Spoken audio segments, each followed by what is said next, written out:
चुनाव आयोग ने स्पष्ट तौर से कहा है कि राजनीतिक दलों को इस बात से परहेज करना चाहिए कि सेना के ऊपर किसी तरह का कटाक्ष ना करें। और वो इसलिए चुनाव आयोग को कहना पड़ा क्योंकि अग्निवीर स्कीम को लेकर कांग्रेस ने स्पष्ट तौर से कहा कि अग्निवीर स्कीम को वो खारिज करने जा रहे हैं। भारतीय जनता पार्टी इसके समर्थन में जरूर है, लेकिन भारतीय जनता पार्टी ने भी माना है कि जहां जहां खामियां हैं उसको दूर करना आवश्यक है। 3 राज्य जहां पर अग्निवीर स्कीम बहुत महत्व रखते हैं वो है हिमाचल प्रदेश, जिसका मतदान 1 जून को है, पंजाब मतदान 1 जून को है, उसके बाद हरियाणा मतदान 25 तारीख को है। इन 3 राज्यों में कुल मिलाकर 13, 10, 23 और 4 27 लोकसभा की सीटें आती हैं।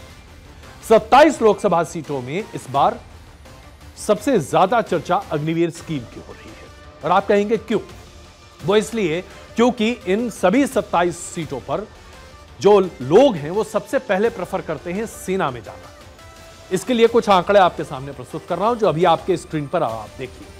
पूरे देश में जितनी फौज में रिक्रूटमेंट होती है उसका तकरीबन 25% इन 3 राज्यों से आता है। और ये आंकड़े अभी आपके स्क्रीन पर हैं जिसे आप देख रहे हैं।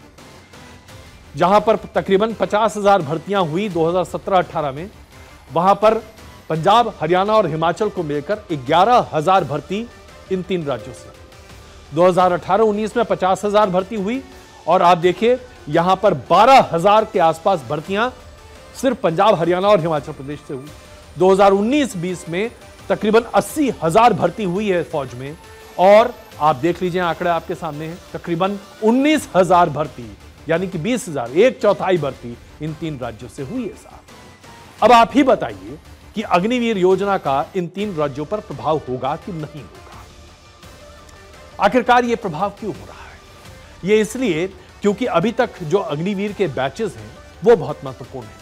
सेना में 40,000 अग्निवीरों को 2 बैच में प्रशिक्षण दिया गया है। उसमें से 20,000 अग्निवीर तीसरे बैच का नवंबर और 23 में प्रशिक्षण शुरू कर चुके हैं। नौसेना में अभी तक 7,000 अग्निवीरों को मौका मिल चुका है और भारतीय वायुसेना में तकरीबन 5,000 अग्निवीरों को मौका मिल चुका है। ये राज्य सबसे ज्यादा अग्निवीर हमारे देश को दे रहे हैं। अग्निवीर योजना को लेकर जब सरकार सामने निकल कर आई तो सरकार ने कई तरह की घोषणाएं की थी। सबसे पहले आपको हम बताना चाहते हैं कि अग्निवीर की योजना क्या है।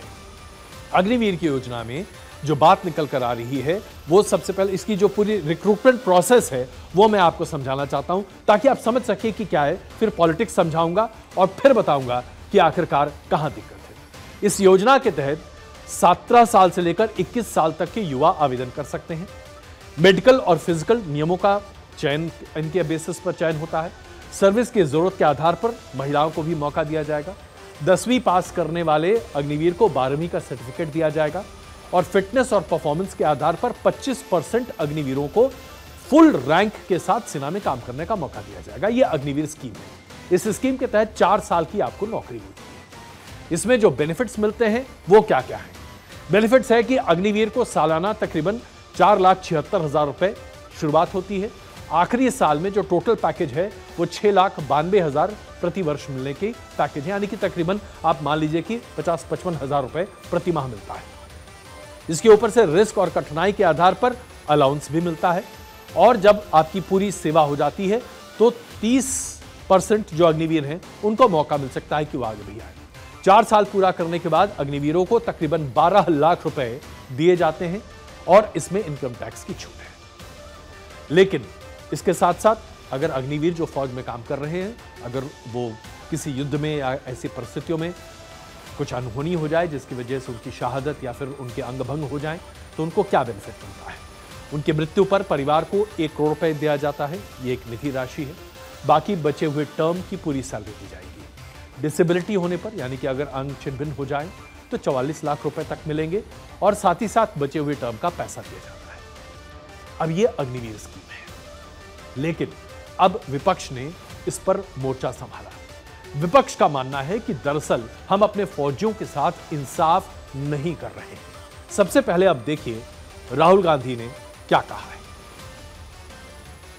ये सेना की योजना नहीं है, सेना इसे नहीं चाहती है। ये पीएमओ से योजना बनाई गई है। इंडिया की सरकार आएगी, अग्निवीर योजना को उठाकर हम कूड़ेदान में फेंक देंगे। तो इंडिया अलायंस और खास करके कांग्रेस पूरे तरीके से आश्वस्त है कि अग्निवीर योजना सेना के हक में नहीं है और फौजियों के हक में। बीजेपी की अगुवाई की सरकार ने पहले तो इस पर कोई ध्यान नहीं दिया और माना कि यह बहुत अच्छी स्कीम है, लेकिन जैसे ही जन असंतोष बाहर निकलता दिखा तो रक्षा मंत्री राजनाथ सिंह ने चुनाव प्रचार के दौरान क्या कहा, यह देखिए। हमारा यह कहना कि एक स्कीम प्रारंभ हुई है, नौजवानों के हितों को ध्यान में रखकर, उनके भविष्य को ध्यान में रखकर यह प्रारंभ की गई है। लगेगा कहीं पर कुछ और कुछ सुधार करने की जरूरत है तो उस पर भी विचार कभी किया जा सकता है। तो यानी कि सरकार को भी एक तरह से इस बात की जानकारी मिल रही है कि आम जनता में असंतोष है, और यह असंतोष किस लिए है, इसका एक छोटा सा स्वरूप आपके सामने रखता हूं। आप हरियाणा में, पंजाब में, हिमाचल प्रदेश में सुबह सुबह कहीं बाहर निकलिए, आपको लोग सेना में जाने के लिए तैयारी करते दिखाई देंगे। 17 साल का नौजवान 5, 8, 10 किलोमीटर दौड़ता हुआ दिखाई देगा, व्यायाम करता दिखाई देगा, फिजिकल फिटनेस के साथ साथ अपने एग्जाम की तैयारी करता दिखाई देगा। लेकिन 2022 के बाद से ऐसे लोगों की संख्या बहुत कम हो गई है, क्योंकि ऐसा लगने लगा है लोगों को कि जब किसी तरह की डिसेबिलिटी होती है या सरहद पर किसी की मृत्यु हो जाती है तो परिवार को बेनिफिट्स नहीं मिलते। क्योंकि अभी तक क्या होता था, अभी तक किसी भी, जैसे ही आपको फौज में नौकरी मिलती थी, एक तो आपको पूरे टर्म के लिए, यानी कि आपकी पूरी एलिजिबिलिटी के लिए नौकरी मिलती थी, धीरे धीरे प्रमोशन भी मिलता था, तनख्वाह अच्छी मिलती थी, खाना और उसके साथ साथ तमाम अन्य सुविधाएं मिलती थी, परिवार को पूरी तरह की सुविधाएं मिलती थी, और अगर आपकी मृत्यु हो जाती है तो फिर आपके परिवार को आजीवन तमाम बेनिफिट्स देते थे। लेकिन अग्निवीर योजना में यह बहुत ही सीमित है, एक तयशुदा राशि दी जाती है और इसके अलावा कुछ नहीं। ऐसे कई शूरवीर के परिवार हैं जो आज इस बारे में सवाल उठा रहे हैं। हमारे बच्चों ने हमारी सरहद के लिए, हमारे देश के लिए जान दी, शहादत दी, तो क्या परिवार का ख्याल देश को नहीं रखना चाहिए? यह सवाल उठ रहा है, और जब यह सवाल उठता है साहब, तो यह दिल को कहीं ना कहीं छू जाता है। और यही वजह है कि पंजाब, हिमाचल प्रदेश और उसके साथ साथ हरियाणा, जहां पर सबसे ज्यादा संख्या में लोग फौज की तरफ जाना पसंद करते हैं, यह एक बहुत बड़ा मसला बन गया है, ज्वलंत मुद्दा बना हुआ है। सरकार भी मानती है, और यहां तक कि अब तो फौज ने भी कहना शुरू कर दिया है कि वो एक सर्वे कर रहे हैं जिसके आधार पर फौज ये जानने की कोशिश कर रही है कि अग्निवीर की योजना में कहां कहां त्रुटियां हैं और उन्हें कैसे दूर किया जाए। यानी कि लोगों से जुड़ा हुआ मसला है जिस पर इस बार मतदान प्रभावित होता दिखेगा आपको। जी हां, यह बात तो आप तय मानिए, मतदान प्रभावित होता दिखेगा पंजाब, हरियाणा और हिमाचल प्रदेश।